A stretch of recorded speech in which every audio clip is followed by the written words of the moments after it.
રસ્તા અને વિકાસના કામોમાં ભ્રષ્ટાચાર થયાની કબૂલાત કરવામાં આવી છે। ત્યારે વધુ એકવાર ભ્રષ્ટાચારનો મામલો સામે આવ્યો છે। ત્યારે રસ્તા અને વિકાસના કામોમાં ભ્રષ્ટાચારની કબૂલાત કરવામાં આવી। વધુ એકવાર ભ્રષ્ટાચારની કબૂલાત કરવામાં આવી। ત્યારે જૂનાગઢ જિલ્લા પંચાયતના ઉપપ્રમુખે કબૂલાત કરી છે।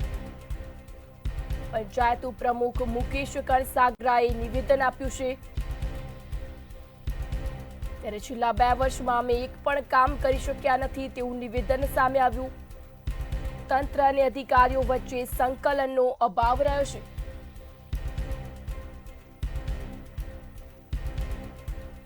વિકાસના કામોમાં અધિકારીઓ તાનાશાહી કરી રહ્યા છે તેવું તેમનું નિવેદન સામે આવ્યું। જૂનાગઢ જિલ્લા પંચાયત વિકાસના કામોમાં નીચેના ક્રમે ઉતરી છે। સમગ્ર મામલે કોંગ્રેસ પ્રવક્તા મનીષ દોશીનું પણ નિવેદન સામે આવ્યું છે।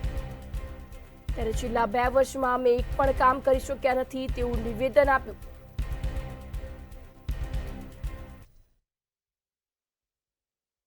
અમે દુઃખ સાથે વાત કરવા માંગીએ છીએ કે છેલ્લા 2 વર્ષની અંદર એક પણ કામ નથી। અમારા આગેવાનો, સરપંચો અને પદાધિકારીઓ બધાએ અમને મનરેગાના રોડ રસ્તાની વાત માટે અમને અનેક વખત રજૂઆત કરતા હોય છે। અમે પણ સરકારમાં બધે પ્રશ્નો આની રજૂઆત કરતા હોય છે, પણ અધિકારીઓની તાનાશાહીને હિસાબે અમે એક પણ કામ કરી નથી શક્યા, એનું અમને દુઃખ છે।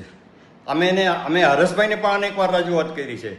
આની પહેલાં ડીડીઓને અમે રજૂઆત કરી હતી પ્રમુખના બંગલાની રિનોવેશન, એમાં લાખો રૂપિયાનો ભ્રષ્ટાચાર થયો છે। ડીડીઓએ પણ એમાં ધ્યાન નહોતું દીધું। જૂનાગઢ જિલ્લા પંચાયતના ઉપપ્રમુખશ્રીનું સત્ય નિવેદન કે બેફામ ભ્રષ્ટાચાર, અધિકારી રાજના કારણે પ્રજાના કામ કરતા સંકલનનો અભાવ અને 2 વર્ષથી વિકાસના કામો થતા નથી। આ શું દર્શાવે છે?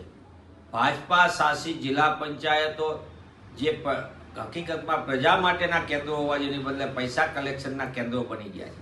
સેવા સદનો, મેવા સદનો બની ગયા છે અને આ લૂંટના કારોબારો ઉપર સુધી વહીવટ જવાના કારણે ખાસ કરીને ગ્રામ્ય વિસ્તારના નાગરિકોને પારાવાર મુશ્કેલી પડે છે।